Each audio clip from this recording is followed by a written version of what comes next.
الرحیم کے معنی اور اس کے خواص۔ الرحیم کا معنی ہے نہایت رحم والا۔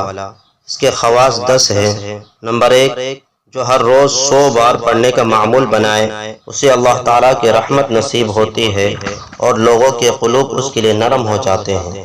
نمبر 2، جو اس کا کثرت سے ورد کرتا ہے وہ مستجاب الدعوات بن جاتا ہے اور زمانے کے مصائب سے محفوظ رہتا ہے۔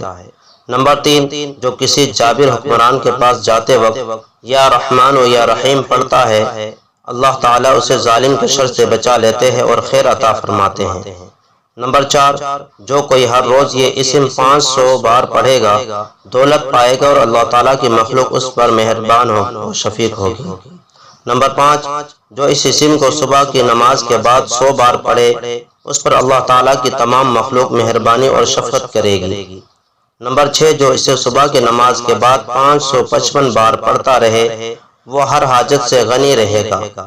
نمبر 7، جو یا رحمان الدنیا و رحیمہا 41 روز تک پڑھے اس کی حاجت پوری ہوگی۔ نمبر 8، جو شخص اسے روزانہ 100 بار پڑھے اس کے دل میں رقت اور شفقت پیدا ہو جاتی ہے، یعنی یہ دل کی قساوت یعنی سختی کا علاج ہے۔ نمبر 9، جس کسی کو کسی ناگوار کام کا اندیشہ ہو وہ الرحمن الرحیم کی کثرت سے پڑھے انشاءاللہ محفوظ رہے گا۔ نمبر 10، اگر اسے لکھ کر پانی سے دھو کر کسی درخت کی جڑ میں ڈالا جائے تو پھل میں برکت ہوتی ہے۔